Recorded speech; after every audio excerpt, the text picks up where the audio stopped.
Balita ngayong linggo. Isang tulog bagong coronation ng Miss Universe, seguridad sa Mall of Asia Arena doble higpit na. Pageant fans dumagsa sa dress rehearsals. May nag-costume pa. Pamilya ni Maxine Medina nanawagan sa sambayanan ng suporta sa pagboto sa live pageant bukas. Huli ka, dating radio commentator patay sa pamamaril. Mga suot na hikaw ng babaeng naglalakad sa kalsada, pinitas ng magnanakaw.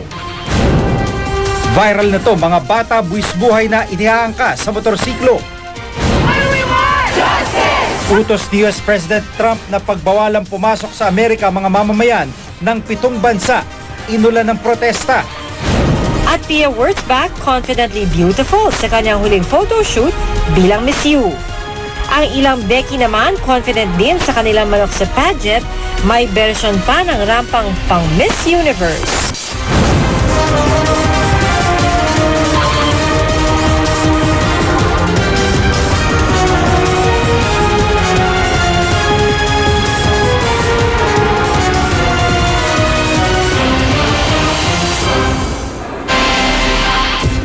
Magandang gabi po. Mahigit 13 oras na lang at mapapanood na ang coronation ng 65th Miss Universe.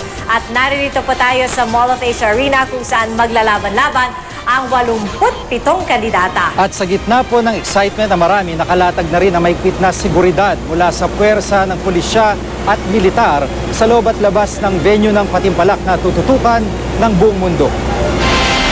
Tiniyak nga, Jiggy, ng pulisya no, all systems go na ang seguridad sa pageant bukas. Pero kahit mahigpit ang pagbabatay rito, nakakalapit pa rin naman ang ilang fans na gustong magpa-picture sa harap ng venue ng coronation.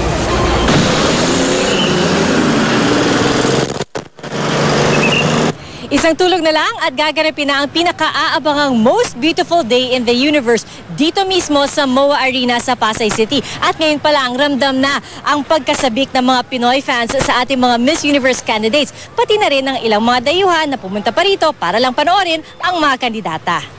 Are you excited for tomorrow? Yes! Yes! We are 1 week ready here. We are here for say, good for friends. Super happy, super excited. Ang mga barikadang tulad nito nakatayo na sa paligid ng MOA Arena. Ito raw ang magsisilbing pang-control sa pedestrian traffic doon sa mga taong manunood, pati na rin yung mga lalabas ng MOA Arena bukas. At meron din mga police outpost para sa mga kailangan ng tulong. Mahigpit ang seguridad na ipinapatupad dito sa paligid ng MOA Arena para sa lahat ng manonood bukas. Kailangan dumaan muna dito sa mga station ng X-ray machine, ipapasok ang mga gamit para siguraduhin na walang magpapasok ng bawal na gamit. At pati yung mga security na nagbabantay ay talagang ready and confidently beautiful ngayon pa lang. Ma'am, kamusta so far? Okay lang po. Masaya. Wala naman po. Incident. Wala naman po, Yung alert status natin, sir, nasa anong level po? Nasa high security threat level pa rin tayo, no? Kaya minentain din natin yung full alert level ng PNP, particularly yung NCRPO. We would like to add yung pagdeklara ng yung suspension ng permit to carry dito sa City of Pasay and Parañaque. So ibig sabihin, nobody can carry firearms outside of residence except of course yung mga pulis natin. At kahit bukas pa ang coronation, dagsa na rito sa MOA Arena ang fans para manood ng dress rehearsals ng mga kandidata. Kaya ramdam na ang Miss U fever isang araw bago ang tinaguriang the most beautiful day in the universe. Yan ang tinutukan ni Athena Imperial. Ngayon pa lang, marami ng Miss Universe fans ang nasa MOA Arena. Pinilahan nila ang dress rehearsals ng Miss U. Marami sa kanila, hindi na kasi nakabili ng tiket para sa coronation at hindi rin pwedeng umabsent bukas. I hope mabigay ko sa kanya to and I'm so excited na! Go Philippines! Maging ang ilang dating beauty queen, pinanood ang dress rehearsals. It's the nearest feeling that you get to the live thing. We're here to support our own countries, yeah. Kanya-kanyang bandera rin ng watawat ang supporters para sa kanilang bet candidates. Ang mga batang ito nagsuot pa ng corona habang nagpapalitrato sa giant replica ng Miss Universe crown. Ang 8 years old na si Cassandra Nicole, hindi lang naka-Miss Universe crown, naka-asul na gown pa tulad ng isinuot ni Miss Universe 2015 Pia Wurtzbach. Kasama ang tito niyang pageant fan din, humabol sila sa pagbili ng tickets para sa dress rehearsals. I love Kipia's color because my favorite color is color blue. Athena Imperial nakatutok, 24 oras. Umapela ang pamilya ni Maxine Medina na suportahan siya sa online voting habang ginaganap ang pageant bukas. At kabilang nga sa full support sa ating pambato, si Maine Mendoza at ang Aldab Nation. Nakatutok si Aubrey Caravel. Magkahalong nerbiyos at excitement ang nararamdaman ng ina at kapatid ni Maxine Medina. Araw-araw daw tinitext ni Mommy Marife ang anak. I always tell her, anak, how are you? I hope you're doing okay. I'll be seeing you soon and you're doing a great job. Kanina, pinuntahan ng ina at kapatid ni Maxine ang mga supporter niya na mula pa sa Amerika. Maxine Medina. So we're hoping, we got all our hopes up and our prayers that we go all the way. Ang batang Phil-Am na ito, pangarap maging Miss Universe. I hope she becomes Miss Philippines Miss Universe. Kahit may mga nambabatikos kay Maxine, ramdam pa rin nila ang suporta ng marami sa ating kandidata. I even saw sa Facebook, meron nag-offer ng prayer sa Quiapo. So I'm so touched really. Sa online voting para makapasok sa top 12, naging mahigpit ang laban sa pagitan ni Miss Philippines at Miss Thailand. Sa mismong pageant, ia-anunsyo kung sino ang nanalo sa online voting na otomatikong pasok sa top 12. Umapila rin ang Maxine supporters sa mga Pilipino na magkaisa sa live voting bukas. Dapat iboto si Maxine habang rumarampa sa stage gamit ang Miss U app. Vote the app. Mag-log on sa Miss Universe website o sa Twitter. Gamitin lang ang hashtag na Philippines kasama ang hashtag Miss Universe. Ang ilang celebrities gaya ni Maine Mendoza nag-join na sa Twitter party at nag-tweet ng suporta kay Maxine. Kaya pinasalamatan din ng pamilya Medina ang Aldab Nation na tumutulong sa pagboto. Aubrey Carampel, updated sa Showbiz Happenings. Maging ang mga pageant expert mula sa ibang bansa, si Maxine Medina ang nakikitang magiging isa sa top contenders para sa corona. Kung bakit, sa pagtutok na ito ni Jamsi Santos. Para sa ilang beauty pageant expert, ang pambato ng Pilipinas na si Maxine Medina ang tiyak na magiging isa sa top contender sa Miss Universe pageant bukas. Her performance and styling, the way she walked, it was just like a real supermodel. It is perfection. Ayon sa co-owner ng Missology, isang online forum kung saan tinatalakay ang beauty pageants, iba raw ang dating ni Maxine kumpara sa mga nakaraan nating kandidata. What I really liked about Maxine is that when she's on stage, she lights up. The stage lights up.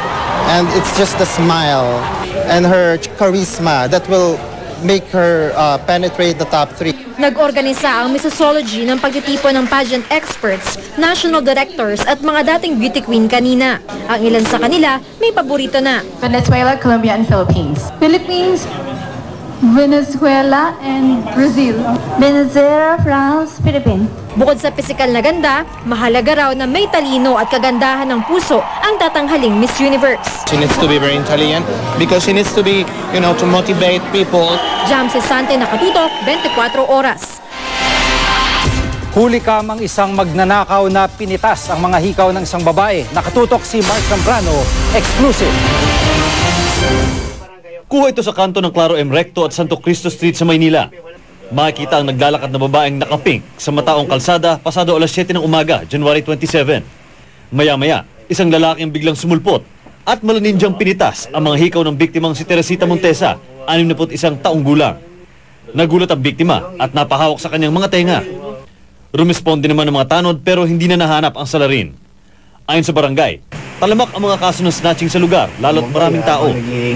May record sila ng mga snatcher pero hindi naman maaninag sa CCTV footage at itsura ng suspect. Tataka lang kami dito sa mga tirador na to para mag-aalas. Alam nila kung ano yung totoo, saka hindi totoong nanakawin.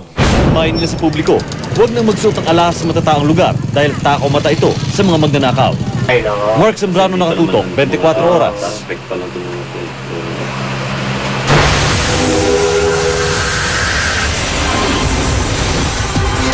Nakikiusap ang MMDA sa mga netizen na may kuwang larawan o video ng mga pasaway na motorista. I-report ito sa kanila para maaksyonan.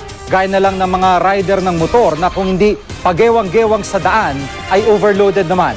Yan ang tinutukan ni Micaela Papa.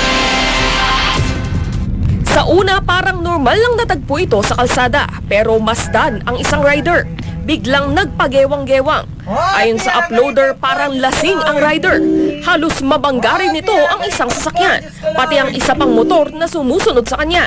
Matapos ang ilang segundo, humarurot ang pasaway na rider. Naispatan naman ng isang netizen ang rider na ito na may 3 batang angkas. Bawal na nga mag-angkas ng bata sa motorsiklo, doble peligro pa dahil pare-pareho silang walang helmet. Pero mas malala ito, ginawang family service ang isang motor. Halos hindi na magkasya ang mga angkas. Ang isang bata nakalambitin na. Ang batang mag-aaral namang angkas sa motor na ito, sumampa na sa likod ng rider para magkasya. Walang dudang pwede itong pagmulan ng disgrasya. Ang rider namang ito sa sidewalk dumaan para malusutan ng traffic. Ang uploader ng video sinaway ang rider pero hindi umubra. Sidewalk po ito. Ha? Hindi po ito daanan. Viral din ang videong ito. Isang school service na may kasunod na motor ang nag-counterflow para umiwas sa nakaparadang sasakyan. Pero may paparating palang isa pang motor mula sa kabilang lane. Hindi nakita ng dalawang rider ang isa't isa. Nagbanggaan tuloy sila. Tanong ng mga netizen, sino ang dapat sisihin sa nangyari? I encourage them na i-visit po nila yung I Will Act portal po namin, yung sa website, para po ma-upload nila yung video doon. That time po, yun, makaka-action po tayo. Micaela Papa, Nakatutok, 24 Oras. Susunod, Hulikam, dating radio commentator at asawa niya pinagbabaril. Mga mamamayan mula sa 7 bansa pinagbawalan ni US President Donald Trump na pumasok sa Amerika. At Pia Wurtzbach, reynang-reyna sa kanyang huling pictorial bilang Miss Universe. Tutok lang dito sa 24 Oras Weekend. Magbabarili, nadamay ang kanyang asawa sa insidenteng nakunan ng CCTV. Nakatutok si Steve Dailisa. Sa kuha ng CCTV camera pasada 1:00 ng hapon kahapon, makikitang nakahimpilang owner-type jeep sa gilid ng kalsada sa Tanza, Cavite nang biglang dumating ang riding in tandem tsaka nagpaputok ng baril. Di namukhaan ng mga salari na agad tumakas matapos ang pamamaril. Dead on the spot ang 65 anyos na si Benito Clamosa na nagtamo ng tama ng bala sa kamay at dibdib. Sa hita naman ang tama ng misis niyang si Irenea na kasalukuyang nagpapagaling sa ospital. May nakuha po silang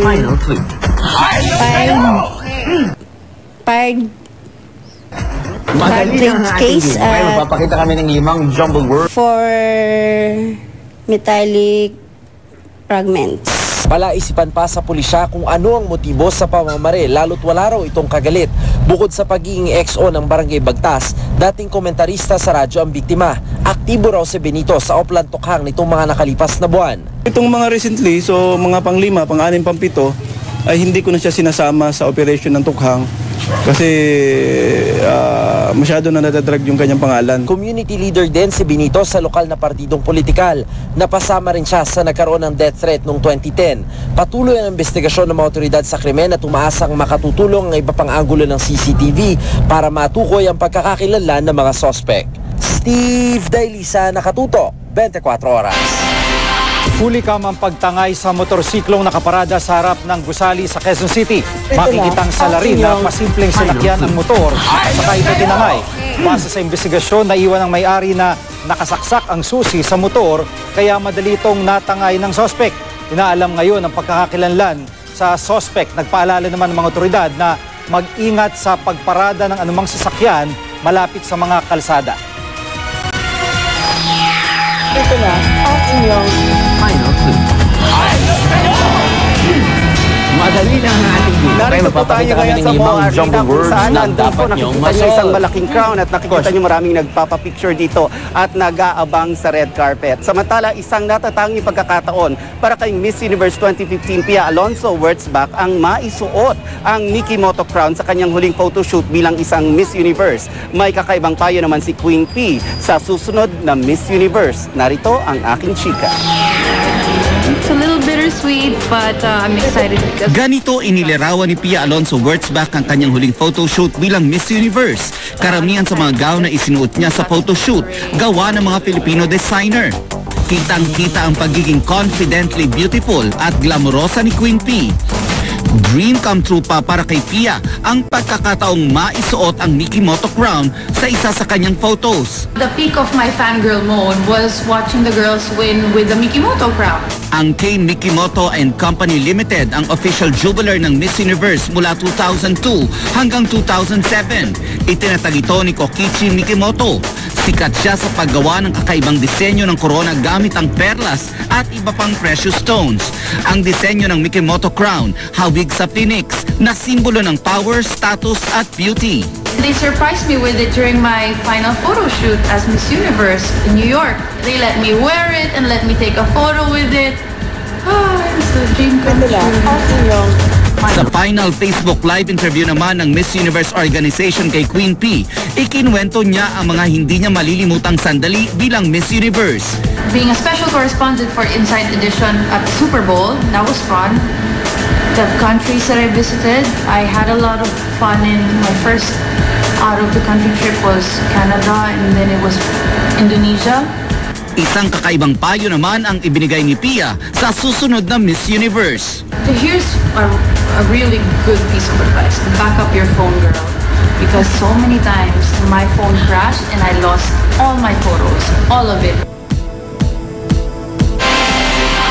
Hinanyo ng militar ang mga pinaniniwalaang kuta ng mga terorista sa kabundukan ng Butig, Lanao del Sur. Bahagi ito ng operasyong Haribon 4 na nagsimula noong Miyerkules ng gabi. May namataan daw ng mga kalaban ng militar pero hanggang ngayon hindi pa nila ito nakakasagupa ng harapan. Sa impormasyong nakuha ng militar, malubharaw ang lagay ng pangunahing target na si Abu Sayyaf leader Isnilon Hapilon. Makakatulong naman daw sa mga scout ranger na nangunguna sa pagtugi sa mga bandido ang madalas na pag-ulan sa Lanao del Sur. Magagamit daw kasi nila ang kanilang training sa jungle operation. Sumuko sa NBI nitong Biyernes si alias Jerry na sinasabing kasama umano ni SPO3 Ricky Santa Isabel na nag-withdraw ng pera sa ATM account ng Koreanong si Ji-ik Ju. Ayon kay DOJ Secretary Vitaliano Aguirre II, kinilala siya bilang Jerry Abarando Omlang na nakawanang nagwi-withdraw sa ATM. Kasama rin daw si Omlang sa mismong pagdukot kay G. Humingi na raw si Omlang ng protective custody. Susunod.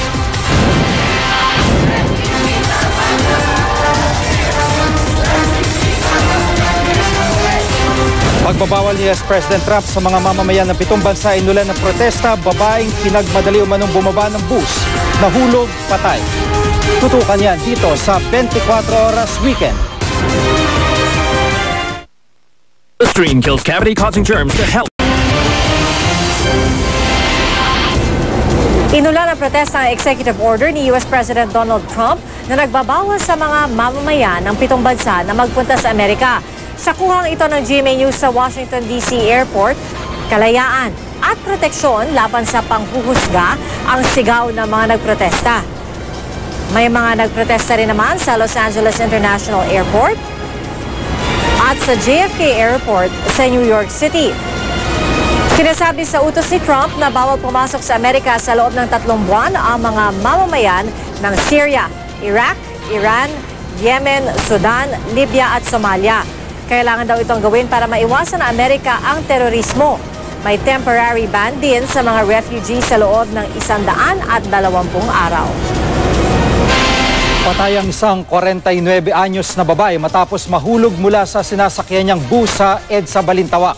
Nadala pa sa ospital ang biktimang si Corita Bo, pero binawian din ang buhay. Ayon sa konduktor, nasa likuran niya ang biktima habang nasa hagdan ng bus. Nagulat na lang daw siya nang makita niyang nakahandusay na ito sa kalsada. Pero sabi ng ilang saksi, minadali ng konduktor na bumaba ang biktima dahil may taga MMDA na nakabantay. Nabagok daw ang ulo ng biktima. Sumuko naman sa QCPD ang driver ng bus na si Edmond Salcedo.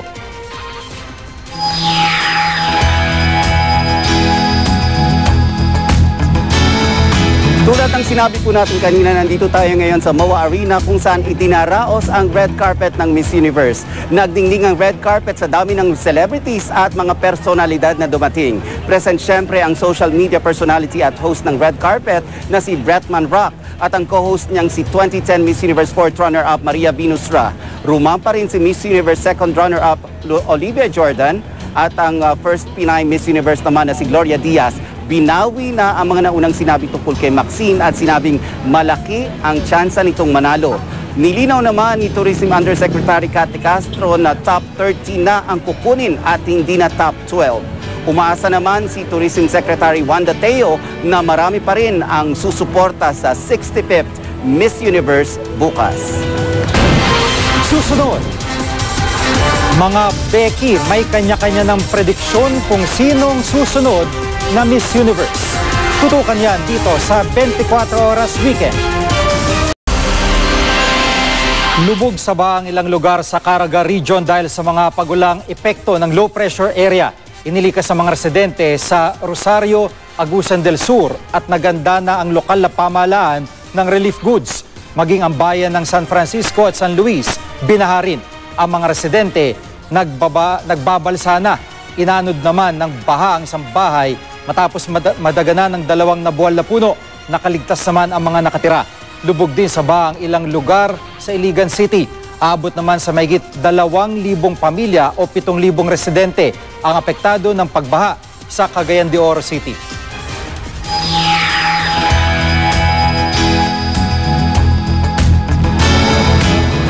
Full support din ang ilang celebrity sa pambato nating si Maxine Medina sa 65th Miss Universe. Ang pinsan ni Maxine na si Diane Medina humingi ng tulong sa kanyang IG followers featuring siyempre ang pambato natin.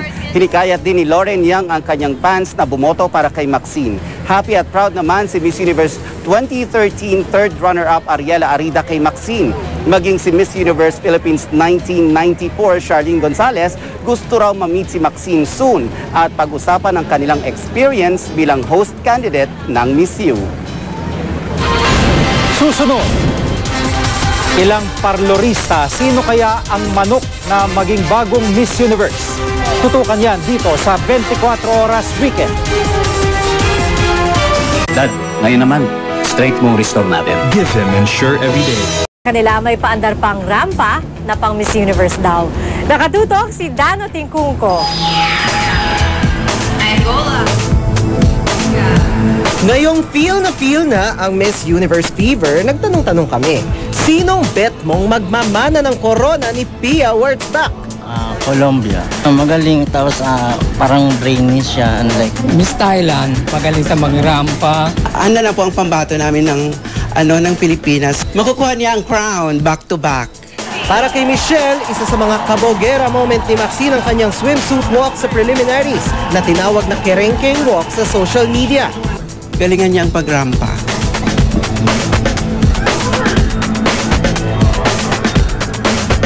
Si Joanne, bet din si Miss Philippines. Pero kung siya raw ang pambato natin, ganito ang rampa niya. Pero di lang sa beauty na susukat ang susunod na Miss Universe ha, kailangan paandar din sa Q&A. What is the essence of a woman? the essence of woman is being a mother.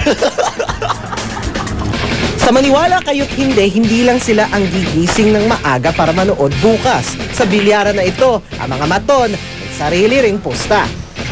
Africa. Hindi naman ako mahilig manood ng mga ganyan, kaya lang pag kinakailangan, manonood pa rin. Wala nga. Ang grupo namang ito na magkakaopisina at Certified Miss Universe Fan Addicts, ready na rin sa pageant bukas. Habang nanonood ng Miss U, gagayahin nila mga kandidata. Handa na ang kanilang costumes, sash at corona. Dano Tingkong, Patakatutok, 24 Oras. At yan po ang mga balitang ating tinutukan ngayong weekend mula rito sa pagdarausan ng Miss Universe Coronation. Ako po si PR Carhel, kasama si Nelson Canlas. O si Jiga Manica, dito ang GMA, walang kinikilingan, walang pinoprotektahan. Walang kasinungalingan, serbisyong totoo lamang at dahil hindi natutulog ang balita. Nakatutok kami 24 oras.